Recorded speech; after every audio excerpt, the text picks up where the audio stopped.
موضوع الدرس في طريق النجاة والفلاح في الدارين سورة الصف تفسير ابن كثير. الحمد لله رب العالمين والصلاة والسلام على أشرف الأنبياء وسيد المرسلين سيدنا محمد وعلى آله وأصحابه أجمعين. اللهم صل على سيدنا محمد وعلى آل سيدنا محمد كما صليت على إبراهيم وعلى آل إبراهيم في العالمين إنك حميد مجيد.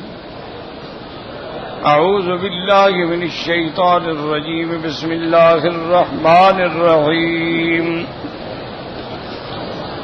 يا أيها الذين آمنوا هل أدلكم على تجارة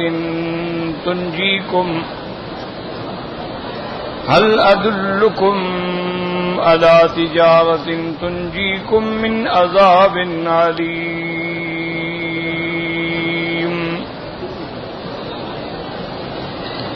تؤمنون بالله ورسوله وتجاهدون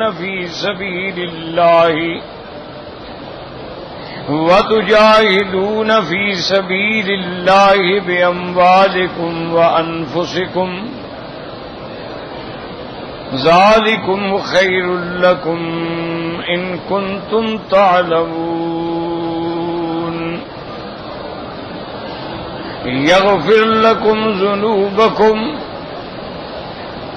ويدخلكم جنات تجري من تحتها الأنهار ومساكن طيبة في جنات عدن ذلك الفوز العظيم. وأخرى تحبونها نصر من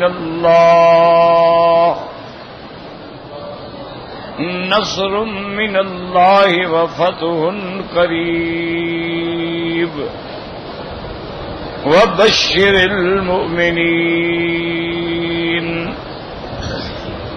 اللہ تبارک و تعالی نے کلام مقدس کے ان آیات مبارکہ میں ارشاد فرمایا ہے کہ ایمان والو ہم آپ کو بتائیں ایک ایسا تجارت جس کے ذریعے تم نجات پا جاؤ عذاب دردناک سے. پچھلی آیات میں جیسے آپ نے پڑھا ہے اللہ نے یہ فرما دیا تھا کہ یریدون ان یطفئوا نور اللہ بافواہہم واللہ متم نورہ. یہ کافر کوشش کرتے ہیں کہ ہم اس نور اسلام کو بجھا دیں لیکن اللہ اس کو کامل کریں چاہے جتنا ناپسند کریں. اور اس کے بعد اللہ نے ارشاد فرمایا تھا کہ هو الذی ارسل رسولہ بالہدی ودین الحق. وہ ذات پاک کہ جس نے اپنے رسول کو ہدایت اور دین حق کے ساتھ بھیجا لیظہرہ علی الدین کلہ. الدین جنس ہے تاکہ تمام ادیان پہ آپ کو غالب کر دیں.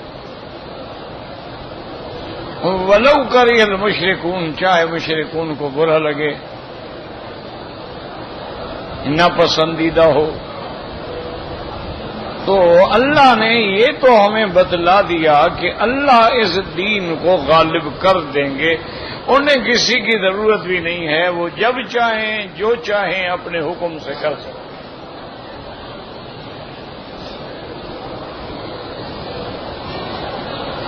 لیکن اب اللہ تبارک و تعالی نے رحمت فرمائی کہ بھئی اللہ تو غالب ہے. اللہ اپنے دین کو بھی غالب کر سکتا ہے لیکن تمہارے ساتھ ہم مہربانی کرتے ہیں. تمہیں ہم ایک تجارت بتاتے ہیں.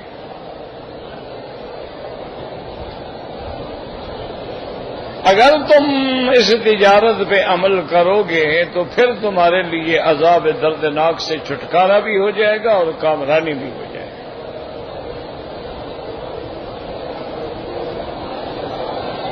ایک بات یاد رکھیں کہ قرآن مقدس میں ایک اسی جگہ ہے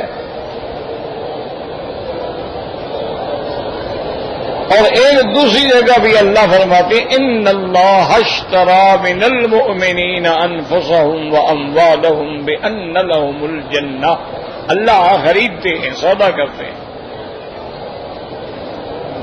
کہ اپنا مال اور نفس میرے راستے میں قربان کر دو اور مجھ سے جنت لے لو۔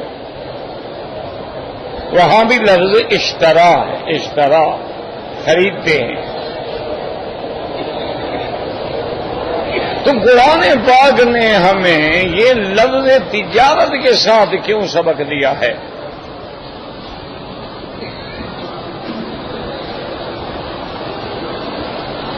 ایک بات تو یہ یاد رکھیں کہ یہ اس کی کمال مہربانی ہے کہ چیز بھی اسی کی ہو اور وہ ہم سے خرید لے، یعنی یہ تو کمال مہربانی ہے نا، کہ جیسے بادشاہ کسی کو کوئی قیمتی ہدایہ دے دیں اور دیکھیں بھی یہ تو غریب آدمی ہے بیچارہ کہاں رکھ پائے گا، کہ اچھا بھائی اب تم ہمیں بیچ دو، ہم خرید لیتے ہیں۔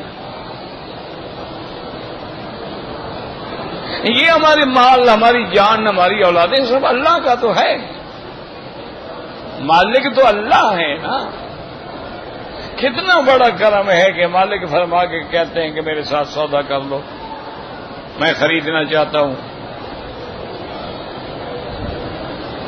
تو ایک تو اس میں اعزاز ہے مسلمانوں کے لیے، انعام الہی ہے کہ اللہ تبارک و تعالیٰ اپنے بندوں کو عارضی مالک بنا دیتے ہیں، مالک حقیقی تو اللہ ہے، لیکن پھر فرماتے ہیں اچھا جی آئے میرے ساتھ تجارت کر لیں۔ اور دوسری وجہ یہ ہے اللہ فرماتے ہیں کہ میرے ساتھ جو معاملہ ہے نا وہ تم تاجر والا کرو، وہ نوکر والا نہ کرو۔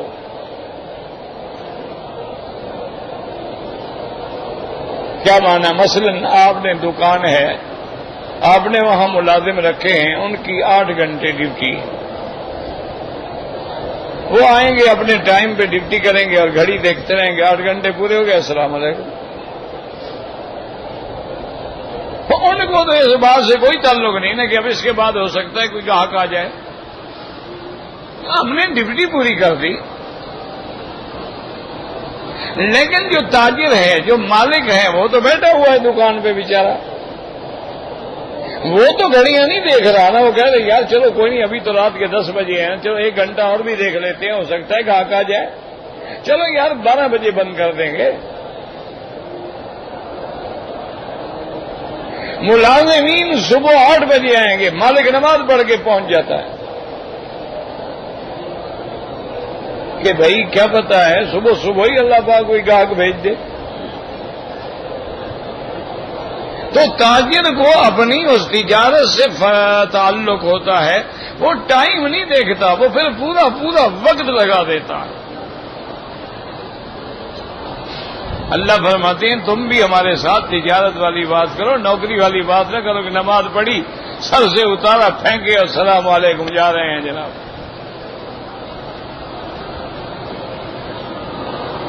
نہیں، تمہارا دل جو ہے وہ ہر وقت جو ہے اللہ کے گھروں میں قلبہ معلق بالمسجد، دل لٹکا ہوا ہے مسجد کی طرف، کاروبار میں بیٹھا ہے، نماز پڑھ کے گیا ہے، اب اگلی نماز کی انتظار میں بیٹھا ہے، نماز میں آ گیا ہے، کہتے ہیں یار 2 قدم چل رہا، ایسا کرو نا 5 منٹ پہلے چلے جاتے ہیں، جب تک اذان شروع نہیں ہو ہم 2 رکعت تحیت المسجد پڑھ لیں گے، پھر اذان ہو جائے گی تو ہم سنت پڑھ لیں گے۔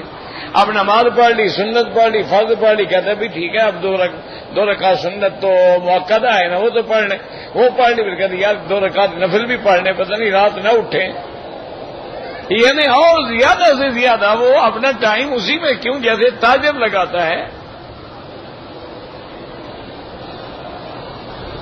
اسی محبت سے یہ وقت لگا رہا ہے۔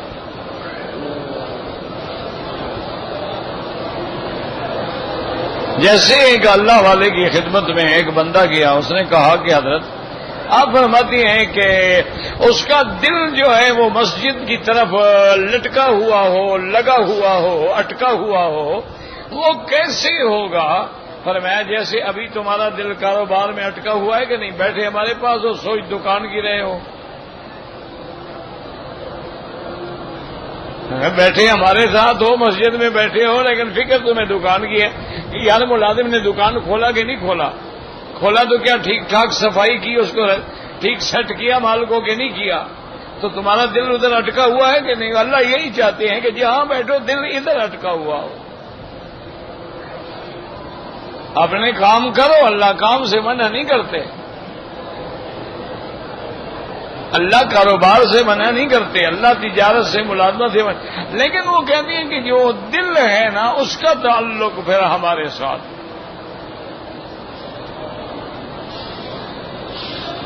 اور پھر اس کا دل کیسے معلق نہ ہو کہ جو ملک الاملاک ہے، تمام کائنات کا بادشاہ ہے، وہ ہمیں بلا رہا ہے کہ آؤ، 5 وقت اذان جو ہو رہی ہے تو اللہ کا منادی بلا رہے ہیں، حی علی الصلاۃ، حی علی الصلاۃ، حی علی الفلاح، تو وہ کتنا خوش نصیب انسان ہے کہ جس کو اللہ 5 دفعہ دن میں بلاتے ہیں۔ تمہیں اپنے والد نے بھی کبھی دن میں 5 دفعہ نہیں بلایا ہوگا،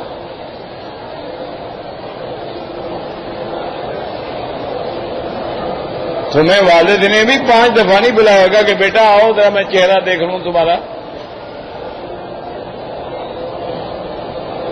یہ اس کا کرم ہے، وہ رب العالمین ہے، وہ ارحم الراحمین ہے کہ اپنے بندوں کو بلا رہے ہیں کہ بھئی آؤ۔ اللہ بھی ہاں کس لیے آئے؟ فرمایا حی علی الصلاۃ، صلاۃ کیا ہے؟ اللہ سے لکھا ہے، اللہ کا معراج، آؤ میری دیدار کرو۔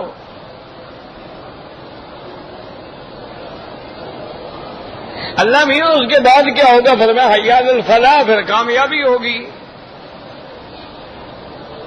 جب بات اللہ سے بن جائے گی تو کامیابی تو ہو گئی۔ تو اس لیے اللہ نے لفظ تجارت فرمایا کہ ایمان والو حل ادلکم، ہم آپ کو بتائیں الا تجارت، ایسی شاندار تجارت تنجیکم من عذاب علیم، تمہیں عذاب دردناک سے نجات دینے والی۔ یاد رکھو کہ 2 چیزیں ہوتی ہیں، ایک کو کہتے ہیں جلب منفعت، ایک کو کہتے ہیں دفع مضرت۔ کیا معنی؟ ایک ہوتا ہے کسی نقصان کو نقصان سے بچنا، ایک ہوتا ہے نفع حاصل کرنا۔ تو اصل چیز تو نقصان سے بچنا ہے، پہلے نقصان سے تو بچو نا، نفع تو بعد میں سوچو گے نا۔ آپ کاروبار کرتے ہیں، کہتے یار کوشش کرو کہ جو راس المال لگایا نا ہم نے وہ تو آ جائے نا واپس، بعد میں دیکھا جائے گا، نفع تھوڑا ہو زیادہ ہو جو اللہ نے لکھا ہے ہو جائے گا، لیکن جو ہم نے سرمایہ کاری کی ہے، پیسہ لگا وہ تو واپس آئے، ہمارا نقصان سے تو ہم بچیں۔ تو اس لیے اللہ نے فرمایا کہ بڑی چیز جو ہے نا وہ تو وہی دفع مضرت ہے کہ تم جہنم کے عذاب سے بچو۔ اب وہ تجارت ہے کیا میرا اللہ، ہم کیا کریں؟ فرمایا تؤمنون باللہ، اللہ پر ایمان، ورسولہ، اور اس کے پیغمبر پہ ایمان، وَتُجَاهِدُونَ فِي سَبِيلِ اللَّهِ بِأَمْوَالِكُمْ وَأَنفُسِكُمْ۔ پہلی چیز ایمان ہے، یاد رکھو، ایمان نہ ہو تو کوئی عمل اللہ کو مقبول نہیں ہے۔ عمل تو سارے کرتے ہیں نا، ابو جہل بھی طواف کرتا تھا، حج پڑھتا تھا، لیکن اللہ کو مقبول نہیں ہے۔ مشرکین مکہ بھی بڑے حاجیوں کی خدمتیں کرتے تھے، زمزم پلاتے تھے، خرید کھلاتے تھے، احرام باندھتے تھے، مینا عرفات جاتے تھے، لبیک لبیک کہتے تھے، لیکن مقبول نہیں ہے، اس لیے کہ مشرک ہے، ایمان نہیں ہے۔ بنیاد ہے ایمان، ایمان ہوگا تو عمل ہوگا۔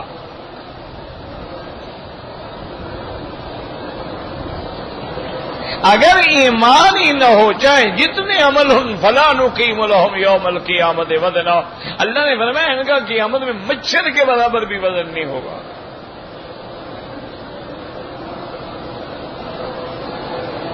مین چیز کیا؟ من عمل صالحا من ذکر او انثی وہو مؤمن، شرط ایمان۔ ان الذین آمنوا وعملوا الصالحات، پہلے ایمان۔ اگر مشرک ہے، کافر ہے، یہودی ہے، ہسپتالیں بنا رہا ہے، مدارس کھول رہا ہے، مسکین بچوں کی مدد کر رہا ہے، اللہ فرماتے ہم اس کو دنیا میں اس کا بدلہ دے دیں گے، ہم کسی کا بدلہ نہیں رکھتے۔ وہ جو اچھے کام کر رہا ہے ہم اس کو دنیا میں صحت دے دیں گے، اولاد دے دیں گے، دولت دے دیں گے، لیکن آخرت میں بدلہ نہیں دیں گے۔ کیوں نہیں دیں گے؟ اس کا ایمان ہی نہیں تھا تو اس کو کیوں دیں؟ اس نے کبھی مانگا ہی نہیں۔ من یرید ثواب الدنیا نؤتہ منہا، جو ہم سے دنیا چاہتا ہے ہم دے دیتے ہیں، ومن یرید ثواب الآخرہ، اور جو آخرت مانگتا ہے ہم دیتے ہیں۔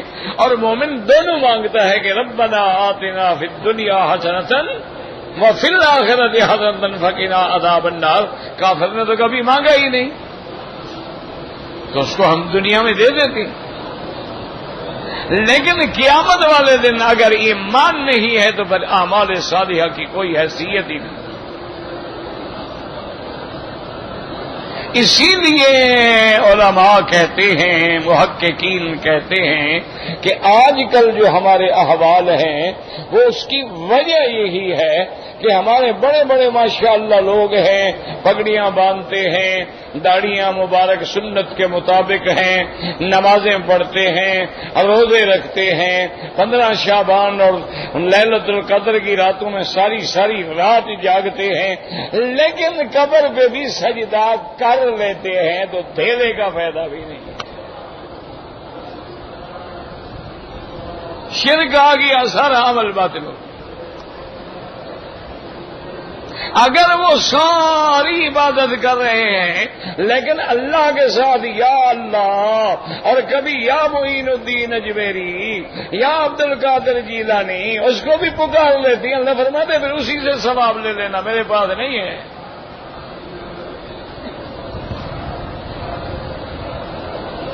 اسی لیے ہمارے اتنی محنت کے بعد اعمال کا کوئی صلہ نہیں ملتا کہ وہ توحید نہیں ہوتا۔ اور اگر ایمان صحیح ہے، حضور پاک نے فرمایا کہ جو صحیح مومن ہے اس نے لیلۃ القدر میں عشاء کی نماز بھی جماعت سے پڑھی ہے، تراویح بھی جماعت سے پڑھی ہے، پھر رات جب جا کے سو گیا ہے، پھر فجر کی نماز بھی جماعت سے پڑھی ہے، فرمایا وہ بہت بڑا حصہ لے گیا ثواب کا۔ اور ہمارے بعض بھائی ہوتے ہیں کہ 27ویں رات عمرہ ضرور کرنا ہے جی، لیلۃ القدر کا عمرہ ہے، چاہے جان نکل جائے، بچے پس جائیں، عورتیں مرد ایسے ایک دوسرے کے ساتھ لگ جائیں، 27ویں کا عمرہ کرنا ہے جناب، اور فجر کی نماز نہیں پڑھنی۔ ساری رات عمرہ کر کر کر کر کے تھک گئے، باہر جا کے سو گئے، ہوش ہی نہیں ہے، سپیکر بھی ادا نہیں ہو رہی، وہ تو بے ہوش پڑے ہیں بیچارے، ساری رات محنت کی ہے، ڈھیلے کا فائدہ بھی نہیں ہے۔ اس سے بہتر ہے کوئی عمرہ نہ کرو، فرض نماز ادا کرو۔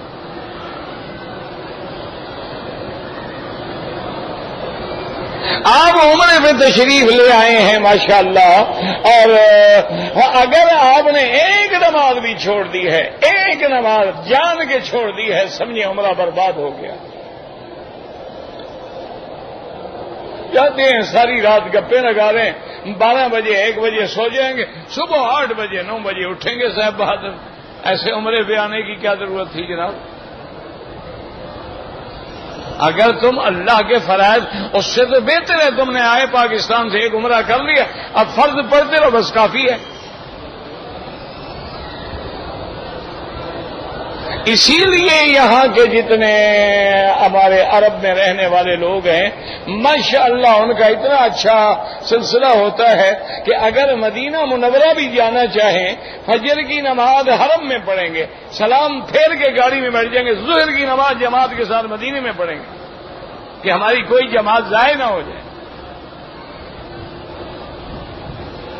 یا پھر وہ ایسا کرتی ہیں کہ عشاء کی نماز پڑھ کے سکون کے ساتھ نکلیں گے، فجر کی نماز مدینہ منورہ میں پڑھیں کہ ہماری کوئی نماز راستے میں ضائع نہ ہو۔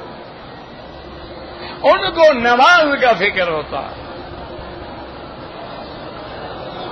حضور پاک نے رحمت دو جہاں نے تہجد کی نماز جو ہے، سفر جو بڑا لمبا تھا، موقع نہیں تھا اترنے کا، اپنے اونٹ پہ بیٹھے بیٹھے بھی صلاۃ تہجد پڑھی ہے، سواری پہ بیٹھے ہوئے ہیں نماز پڑھنے۔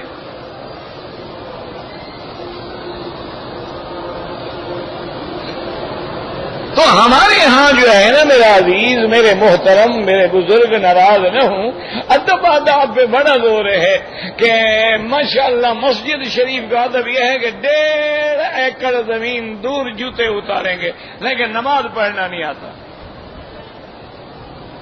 اس ادب کا کیا فائدہ بھائی؟ بڑا ادب ہے، اذان ہو رہی ہے، سر کے اوپر 2 من کا گھاس کا گٹھا رکھا ہوا ہے، ہمارا جٹ کھڑا ہو جائے گا، چپ، اذان ہو رہی، چپ۔ اس کو یہ پتہ نہیں اذان ہو تو میں نے کیا کہنا ہے۔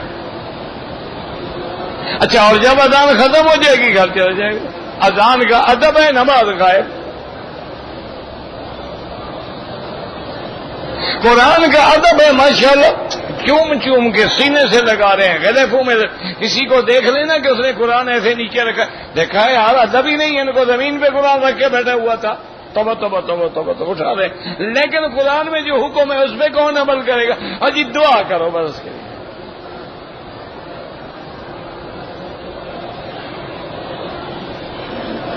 اس لیے سب سے پہلی بات یاد رکھو، اگر تمہارے عبادات میں عبادات قولی ہے، عبادات فعلی ہے، عبادات مالی ہے، عبادات بدنی ہے، اس میں شرک آ گیا تو کوئی عمل قبول نہیں۔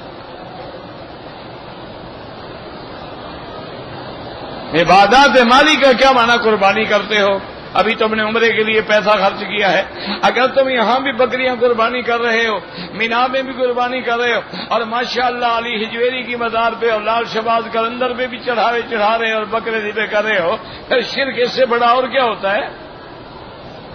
شرکوں کو سینگ لگے ہوتے ہیں۔ وہ کہتے ہیں جناب ہم تو بسم اللہ اللہ اکبر کر کے پڑھتے ہیں، اللہ کا نام لے رہے ہیں نا، وہ جناب شرک کیسے ہو گیا؟ اللہ فرماتے ہیں میرے بندے، یہ جانور کو حرم میں لانے کی پابندی میں نے لگائی تھی، تم نے قبر پہ لے جا کے میرا چاہے 1 کروڑ دفعہ نام لو، وہ حلال نہیں ہوگا۔ تم نے غیر کی نیت سے وہاں لے گئے ہو، اب 1,00,000 دفعہ بسم اللہ پڑھتے رہو۔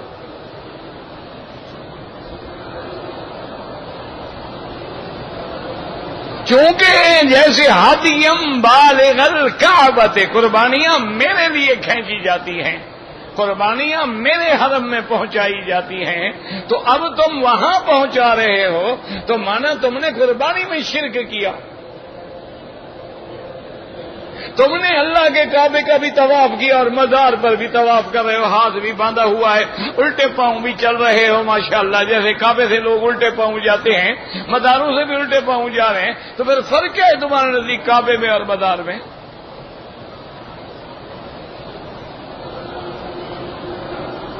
یہاں بھی تم کھڑے ہو جناب ملتزم پہ ہاتھ باندھ کے، وہاں مزار پہ بھی کھڑے ہو ہاتھ باندھ کے، یہاں بھی مانگ رہے ہو کہ یا اللہ رحم فرما، وہاں بھی کہہ رہے یا شیخ تیرے قبر پہ آیا ہوں، تیرے مزار پہ کھڑا ہوں، میں نے تو تم سے لینا ہے۔ یہاں زمزم کو برکت سمجھ کے پی رہے ہو، وہاں قبروں کے لنگر کو بھی برکت سمجھ کے پی رہے ہو، فرق کیا ہے؟ اور جی لنگر شریف ہے ماشاءاللہ، ہندو کہتے ہیں پرشاد ہے، بھگوان کا پرشاد ہے۔ انا للہ و انا الیہ راجعون، بس دعا کریں اللہ ہمارے حال پہ رحم فرمائے، اور اللہ ہر کلمے پڑھنے والے کو کلمے کا معنی سمجھا دے۔ یہی وجہ تھی کہ ابو جہل نے کلمہ نہیں پڑھا، وہ جانتا تھا کہ کلمے کا معنی کیا ہے، وہ جانتا تھا کہ اگر میں نے پڑھ لیا تو پھر مجھے عمل کرنا پڑے گا، ورنہ پھر اللہ کو کیوں دھوکا دیں؟ کافر ہیں بس، نہیں مانتے، آپ کو نہیں مانتے، دھوکے کا کیا مطلب ہے کہ ادھر بھی ٹکریں ادھر بھی ٹکریں، ادھر بھی قربانی ادھر بھی قربانی، ادھر بھی ہاتھ باندھ کے کھڑے ادھر بھی کھڑے، ادھر بھی طواف ہے ادھر بھی طواف ہے، اللہ کے نام کی بھی منت ہے، پیر کے نام کی منت ہے، کیا تماشا ہے؟ شرک کیا ہوتا ہے پھر؟ شرک ہی تو ہوتا ہے نا کہ اس کی ذات میں، صفات میں، افعال میں، اقوال میں شریک کیا جائے کسی کو۔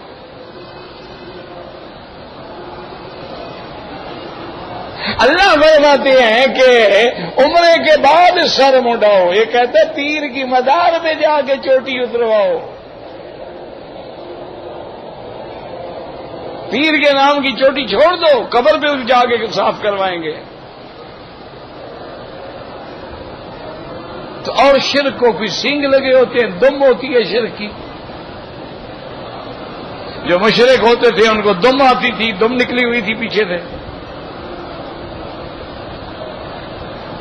انا للہ و انا الیہ، اسی لیے وہ لبیک بڑے میں محبوب دو عالم کھڑے ہیں، ابو جہل اینڈ کمپنی نے احرام باندھا ہوا ہے، کہتے ہیں لبیک اللہم لبیک لبیک لا شریک لک لبیک۔ حضرت میں ماں مکے والوں بس اسی پہ رہو، اسی کے لیے تمہیں آیا ہوں، تمہیں بلا رہا ہوں۔ کہنے کہ نہیں اللہ شریکن تملکہ وما ملک، اللہ تیرا کوئی شریک نہیں، لیکن یہ تیرے پیارے جو ہے نا جن کو تو نے اپنا شریک خود بنایا ہوا ہے، یہ تیرے ہی ہیں تو تیرے نا۔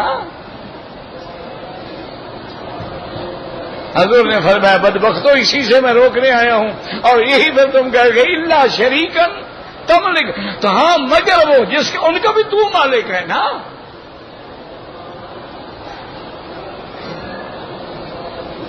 جیسے ہندو بھی تو یہی کہتے ہیں، وہ کہتے ہیں جناب بھگوان پتھر کا نہیں ہوتا، لیکن پتھر تو بھگوان کا ہوتا ہے نا، وہ بھی تو یہی کہتے ہیں۔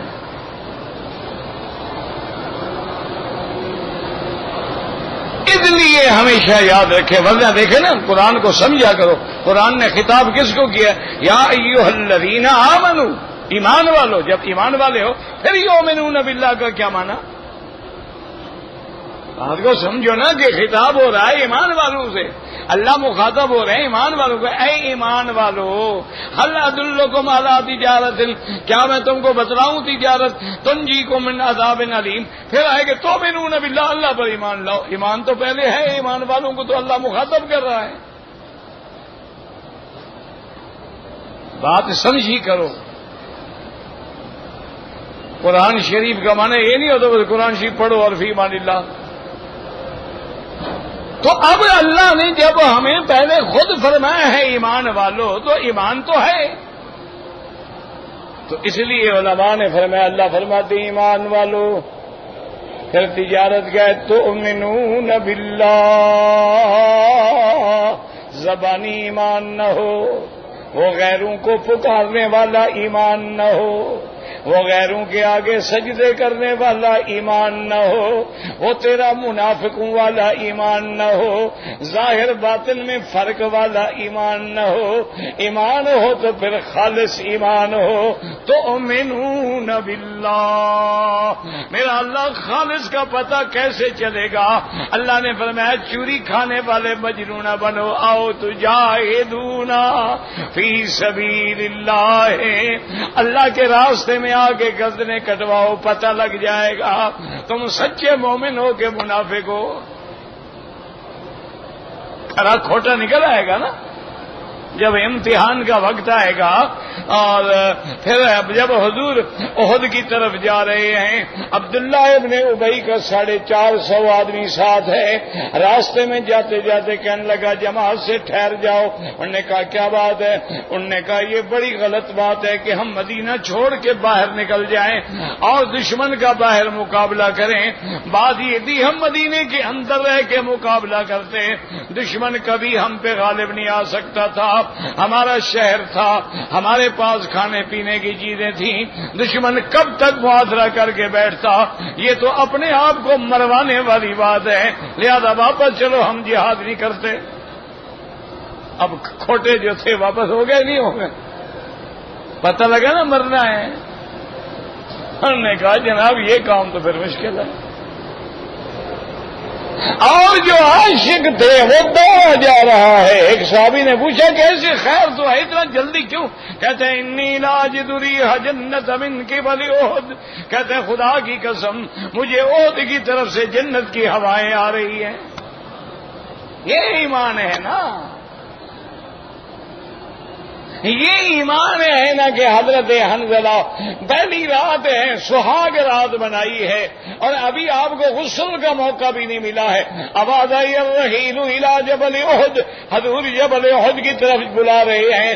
بیوی سے کہتا ہے میری بیوی میں جا رہا ہوں لیکن اللہ کی حکم سے اگر میں شہید ہو جاؤں حضور کو بتلا دینا تھا کہ مجھے غسل دے. میں نے تو غسل جنابت بھی نہیں کیا. بیوی نے کہا تو چلو غسل کرو. نے کہا نہیں میرا دل برداشت نہیں کر سکتا، میرا مدنی دشمن کی طرف جائے میں یہاں غسل کرتا رہوں. بس آئے ہو جناب، جنگ لڑتے لڑتے شہید ہو گئے. آپ کی بیوی پردہ کر کے کھڑی ہے اور پوچھ رہی ہے اور بتلا رہی ہے کہ یا رسول اللہ میرا زوج جو ہے، میرا خامن جو ہے اس کو غسل جنابت کی ضرورت تھی لیکن جہاد کی آواز سن کے دوڑ پڑے ہیں اور مجھے پتہ لگا ہے وہ شہید ہو گئے ہیں. مہربانی کر کے کبھی شہید کو غسل نہیں دیتے نا تو ایسا نہ کہ ان کو ضرور غسل دینا ہے کہ کیونکہ اس کے لیے تو غسل جنابت کی ضرورت ہے. حضور پاک نے فرمایا بیٹی تم کیا کہہ رہی ہو؟ میں آنکھوں سے دیکھ رہا ہوں میرے حنظلہ کو فرشتے غسل دے رہے.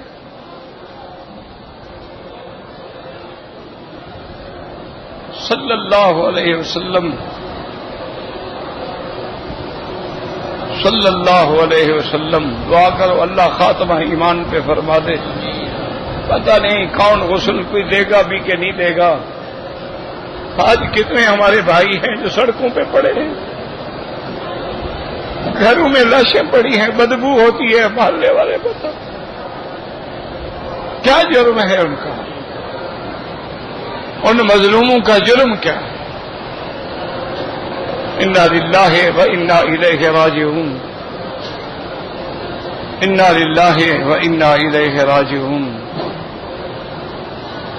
اور جو لوگ بڑے ہیں ان کے نہ ڈشوں میں فرق ہے، نہ ان کے لنچ میں فرق ہے، نہ ڈنر میں فرق ہے، نہ پارٹیوں میں فرق ہے، نہ پروٹوکول میں فرق ہے. اور خون غریباں خاک نشینہ وہ خاک میں مل گیا ہے. ان کو رونے والا کوئی نہیں. اور کتنے ہیں جن کے تو جنازے کسی نے اٹھائے اور کتنے ہیں جن کی لاشیں شناختی نہیں ہوتی کون ہے بیچارہ. یار کیا جرم کیا؟ کمانے کے لیے مزدوری کرنے کے لیے آیا تھا کہ اپنے ملک میں مزدوری نہیں ملتی چلو بھی بڑے شہر میں جاؤ کوئی روٹی مل جائے گی، مزدوری مل جائے گی، کوئی کام مل جائے گا. انا للہ و انا الیہ راجعون. اللہ تبارک تعالیٰ تو اس لیے اللہ فرماتے ہیں کہ نہ ایمان لاؤ تؤمنون باللہ. اچھا میرا اللہ یہ نہ تجاہدون باموالکم، اور تم اپنے مال کو اللہ کے راستے میں خرچ کرو. اب پتہ لگے گا نا کتنا تم مومن ہو. اب خرچ کر پتہ لگے گا نا کہ شادیاں کرنی ہوں اولادوں کی تو تم کروڑوں روپے لٹا دیتے ہو اور اللہ کے دین کے لیے کام دینا. اور یار 100-200 روپیہ دو مولوی بیٹھا ہوا ہے ٹالو یار چھوڑو دفع کرو کسی طرح نکالو نا اس کو.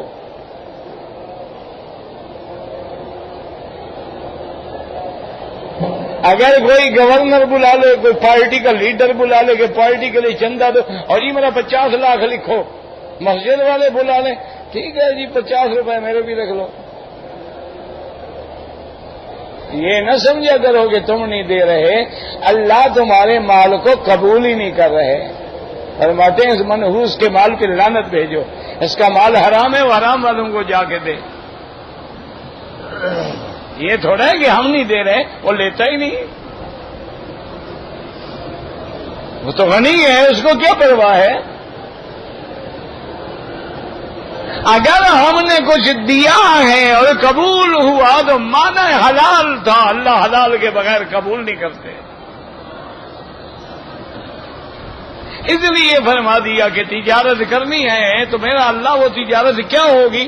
فرمایا ہاں بالکل بڑا آسان رستہ ہے کہ تؤمنون باللہ، پہلے اپنا ایمان ٹھیک کرو اور اس کے بعد تجاہدون فی سبیل اللہ، اللہ کے راستے میں جہاد کرو۔ میرا مولا کس سے؟ فرمایا مال سے جہاد کرو۔ اور تم نہیں لڑ سکتے ہو، بوڑھے ہو گئے ہو، مال تو ہے نا، مجاہدین پہ خرچ کرو۔ اچھا، مال کو مقدم کیا، جان کو مؤخر کیا۔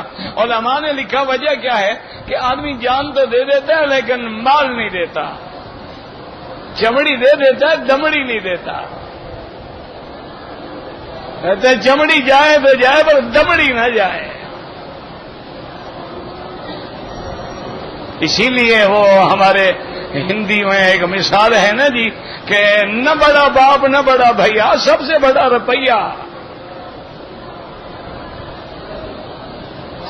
اس لیے اللہ کہتے ہیں نہ پہلے چلو پہلے دیکھے مال تو خرچ کرو اللہ کے راستے میں، یا مال ہی نہیں دے سکتے ہو جان مٹی دو گے۔ اس لیے فرمایا تجاہدون فی سبیل اللہ باموالکم وانفسکم، اور آگے بتلا دیا بے وقوفو سمجھو ذالکم خیر لکم، یہ تمہارے لیے بہتر ہے، مجھے تو کوئی ضرورت نہیں، نہ مجھے تجارت کی ضرورت ہے، نہ خرید و فروخت کی ضرورت ہے، نہ تیری جان کی ضرورت ہے، نہ تیرے مال کی ضرورت ہے۔ میں تو جبریل کو بھیجوں گا اور ایک چیخ مارے گا پوری قوم ختم، سمود کی قوم ختم ہو گئی۔ میں نے اگر دشمنوں کو مارنا ہے مجھے تمہاری کیا ضرورت ہے، میں ابابیل بھیج دوں گا۔ میں نے نمرود کو مارنا ہے کہ مچھر بھیج دوں گا، ادھر سے نکلے گا یہاں جا کے بیٹھ جائے گا، ہر 2 منٹ کے بعد جو نا وہ دماغ کو کھولتا ہے۔ اب علاج کیا تھا کہ تھپڑ مارو، تھپڑ والے تھک گئے کہ جی جوتے مارو، جوتے ٹوٹ گئے، ہم نے کہا نئے بناؤ۔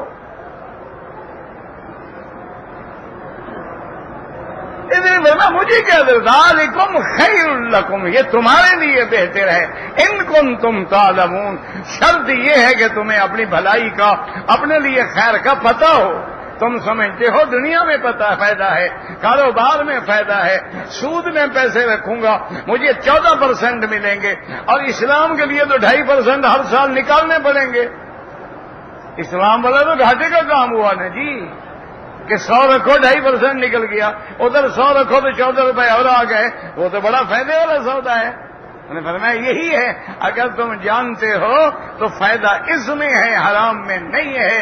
یمحق اللہ الربا، اللہ تبارک و تعالیٰ اس کو مٹا دیتے ہیں اور خیرات کو اللہ بڑھا دیتے ہیں۔ اللہ ہمیں صحیح معنی میں ایمان اور عمل کی توفیق عطا فرمائے۔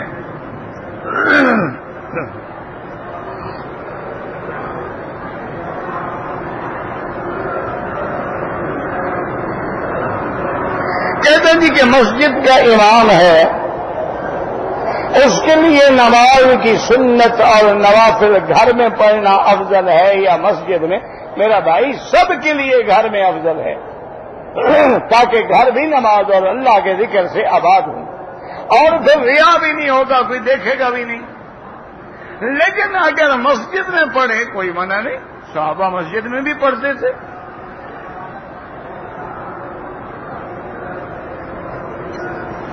میری والدہ بیمار، اللہم اشفنا واشف مرضانا ومرضى من اوصانا واستوصانا ومرضى المسلمین۔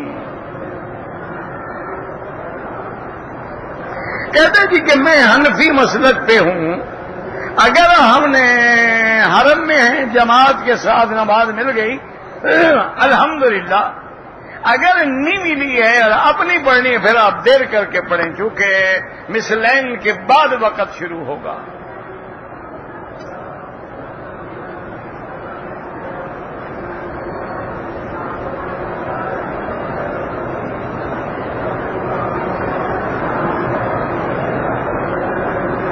کہتے جی کہ 8 بجے سے 4 بجے تک ہماری ڈیوٹی ہے،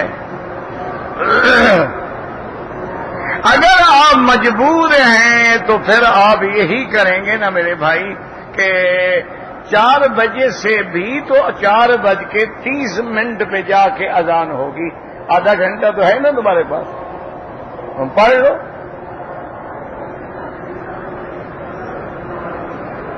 وطر بھی پڑھو، بالکل وطر تو واجب ہے نا، تراویح سنت مؤکدہ ہے، وطر جو ہے وہ تو ہر حال میں واجب ہے.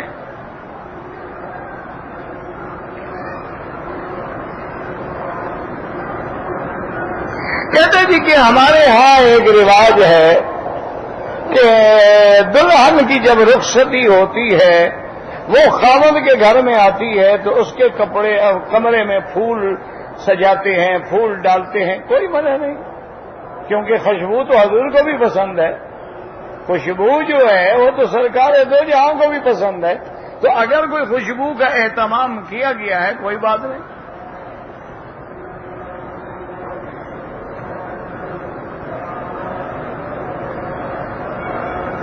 ایک بیٹی 4 سال عمر ہے، گردے کی بیماری، اللہ شفا عطا فرما، اشفنا واشف مرضانا ومرضى المسلمین. اگر ایک آدمی مدینہ منورہ جا رہا ہے، کوئی کہے کہ میرا سلام بھی عرض کر دینا، کر دیں، جب آپ کا سنیں گے تو اس کا بھی سن لیں گے.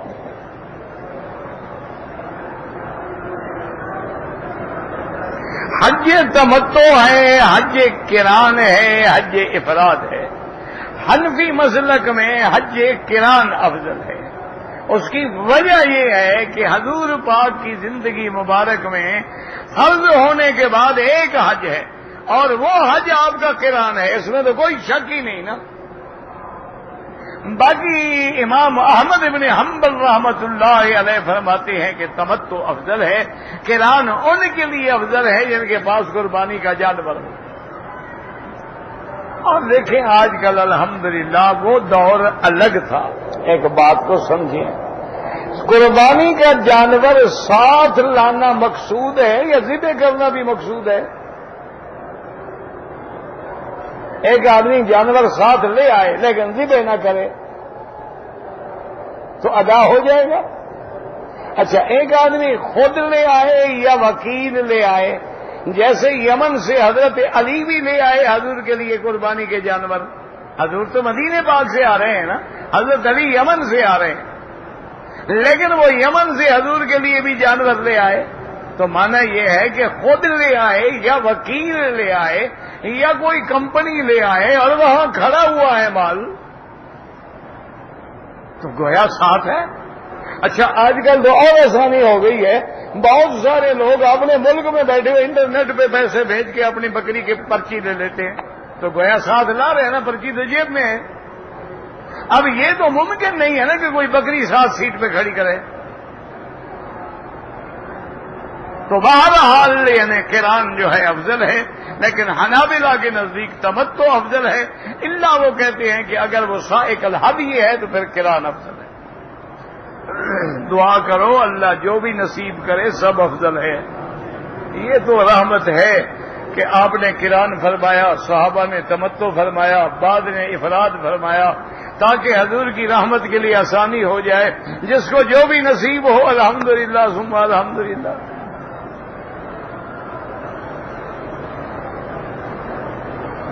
کہتے ہیں جی کہ تبلیغ والے جو 4 مہینے لگواتے ہیں اور 1 سال لگواتے ہیں اور پھر بیوی جدا، بچے جدا، ماں باپ جدا، توبہ توبہ توبہ توبہ. اور یہ جو 2 سال کے کنٹریکٹ ویزے پہ آئے ہوئے ہیں، یہاں توبہ توبہ توبہ یاد نہیں آتی.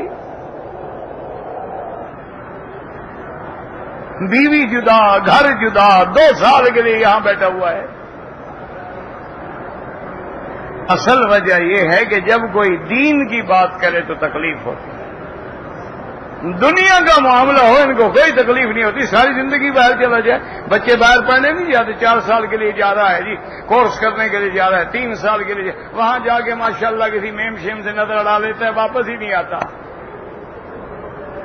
اس کے لیے تو کبھی مسئلہ نہیں پوچھا. مسئلہ صرف یہ ہے کہ دین کی بات کیوں کہتے ہیں. انا للہ و انا الیہ راجعون. اللہ ہدایت دے.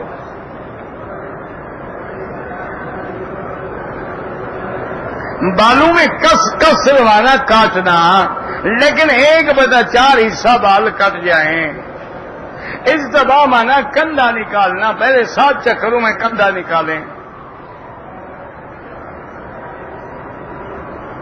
حرم کے اندر تصویر بالکل ناجائز ہے.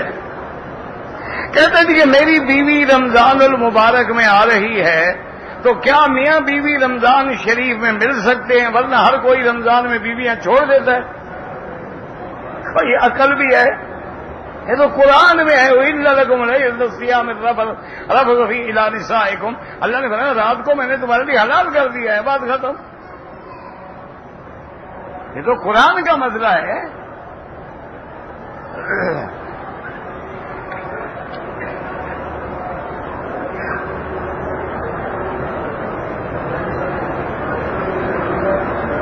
ہم مدینہ منورہ چلے گئے، پھر جدہ چلے گئے، اب ڈیٹ بڑھ گئی، ہم واپس آ گئے مکہ مکرمہ. ٹھیک ہے، کوئی بات نہیں، کیونکہ آپ آئے تھے جدے کی نیت سے، آپ مکے کی نیت سے آئے ہی نہیں ہیں. جدے میں آپ کی سیٹیں تاریخ آگے بڑھ گئی، آپ کو مکے آنے کا موقع مل گیا، آپ آ گئے، کوئی بات نہیں.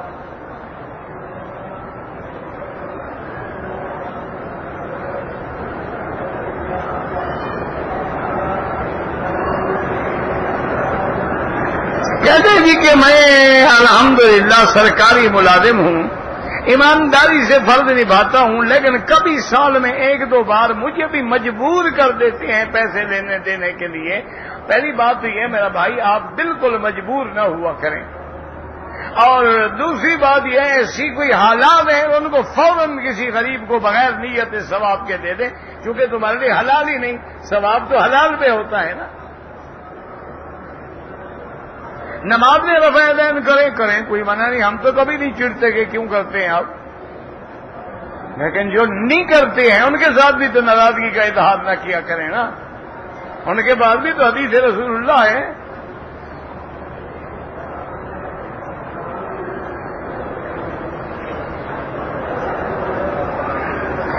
آٹھ 7 سال پہلے میرا نکاح ہوا تھا، اب میں وہاں شادی کرنا نہیں چاہتا. یہ 8 سال جو تم نے ان کو لٹکا کے رکھا ہے اس کا حساب کون دے گا؟ نہیں کرنا چاہتے نہ کرو، پہلے ان کو جا کے طلاق دے دو. پھر کیوں ان کو ذلیل کیا تم نے؟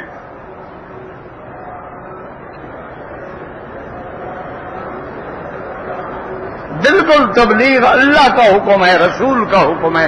اللہ نے حکم دیا ہے کہ کنتم خیر امۃ اخرجت للناس تأمرون بالمعروف وتنہون عن المنکر. میرے مدنی پاک نے حکم دیا ہے کہ بلغوا عنی ولو آیۃ، اگر تمہیں ایک آیت کا ترجمہ بھی آتا ہے تو تبلیغ کرو. یہ نہیں فرمایا عالم ہو تو کرو، عالم نہ ہو تو نہ کرو. ایک آیت بھی آتی ہو تو پہنچاؤ.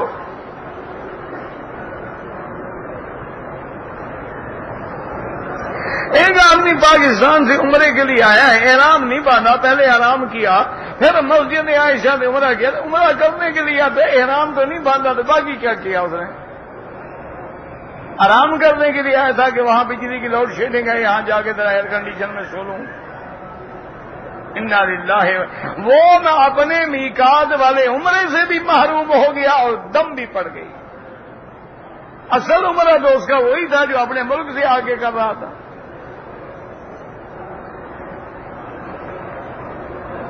سگریٹ پینے سے وضو ٹوٹ جاتا ہے، حرام چیز ہے، وضو تو نہیں ٹوٹتا ہے لیکن حرام تو ہے نا. پہلے آپ حرام استعمال کر کے پھر نماز پڑھیں گے.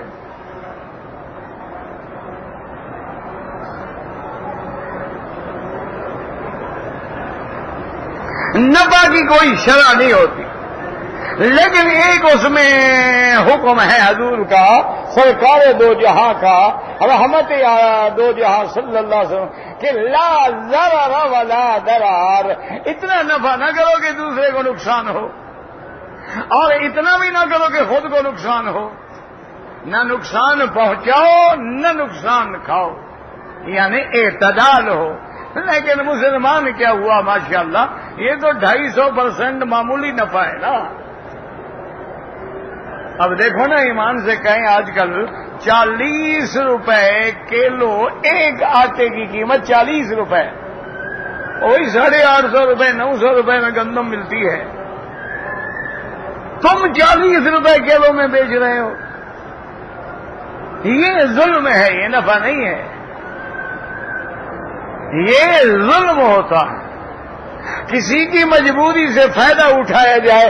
اب وہ غریب ہے, اس نے زمین کاشت کرنی ہے, کھاد چاہیے, بیج چاہیے, وہ کہتے ہیں جناب ٹھیک ہے بوری کی قیمت تو ٹھیک ہے 700, لیکن میں تو 1000 لوں گا نا, پیسے مجھے فصل میں دے دینا. یہ ظلم ہے.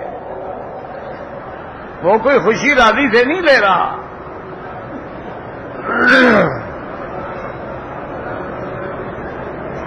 اگر موقع پر کسی چیز پر نفع جو ہے 10% ہے, ادھار پہ 50% ملتا ہے, اگر ادھار لینے میں اور آپ کو دینے میں دونوں کا نقصان نہ ہو, آپ نے مجبور کر کے ادھار بیچا ہے, پھر تو حرام ہے.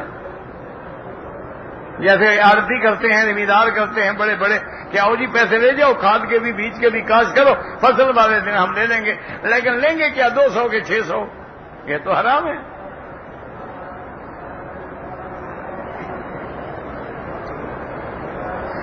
اگر کسی کو دم پڑ جائے وہ خود گوشت نہیں کھا سکتا, غریبوں کو کھلانا ہے.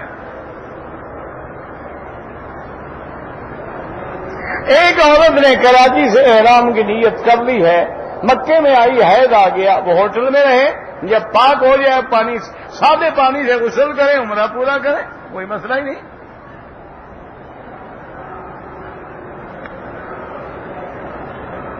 شفاعت کا سوال اللہ سے کریں گے, یا اللہ ہمیں حضور کی شفاعت نصیب فرما. اللہم ارزقنا شفاعت نبیک محمد صلی اللہ علیہ وسلم.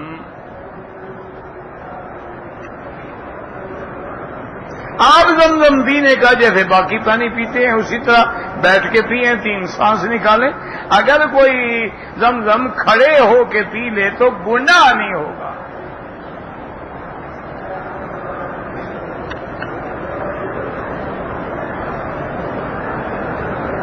ہم نے اپنے بزرگوں کے لیے جو فوت ہو گئے عمرہ کیا ہے, بال نہیں کٹائے, ماشاء عمرہ ہی نہیں ہوا, پہلے بال کٹاؤ اور دم بھی ادا کرو. جب تک بال نہیں کٹاؤ گے, آپ تو ابھی تک یعنی احرام میں ہیں, چادریں کھولنے کا نام نہیں ہوتا کہ آپ نے احرام کھول دیا. احرام کھولنے کا معنی ہے کہ سر پہ حلق کرائے یا قصر کرائے, اور جب تک تم قصر نہیں کرواؤ گے, بال نہیں منڈواؤ گے, جتنی غلطیاں ہوتی جائیں گی ہر غلطی پہ دم پڑتی جائے گی. ربنا تقبل منا انك انت السميع العليم وتب علينا انك انت التواب الرحيم. اللهم ارحم ضعفنا واجبر كسرنا واجمع شملنا يا ارحم الراحمين. اللهم اصلحنا واصلح بنا واصلح اولادنا واولاد المسلمين. اللهم اصلح شبابنا وشباب المسلمين. اللهم اصلح بناتنا وبنات المسلمين. اللهم اصلح احوالنا واحوال المسلمين. اللهم اصلح ذرياتنا وذريات المسلمين. یا اللہ عالم اسلام پہ اپنی رحمتیں فرما. یا اللہ عالم اسلام سے اپنا عذاب رفع فرما. یا اللہ جو لوگ جو مسلمان جس ملک میں ہیں, عرب میں ہیں, عجم میں ہیں, مشرق میں ہیں, مغرب میں ہیں, یا اللہ ان سب کی جان مال آبرو عزت کی حفاظت فرما. یا اللہ اسلامی ملکوں میں امن قائم فرما. یا اللہ اسلامی ملکوں میں امن قائم فرما. یا اللہ ہمیں کفار کے ہاتھوں سے آزمائش اور فتنہ نہ بنا. یا الہ العالمین ہمیں مانگنا بھی نہیں آتا, بغیر مانگے عطا فرما. ربنا اغفر لنا ذنوبنا وكفر عنا سيئاتنا وتوفنا مع الأبرار. ربنا لا تؤاخذنا إن نسينا واخطأنا. ربنا ولا تحمل علينا إصرا كما حملته على الذين من قبلنا. ربنا ولا تحملنا ما لا طاقة لنا به واعف عنا واغفر لنا وارحمنا أنت مولانا فانصرنا على القوم الكافرين. صلى الله تعالى على خير خلقه سيدنا محمد وعلى آله وصحبه أجمعين. اللهم صل على سيدنا محمد وعلى آل سيدنا محمد كما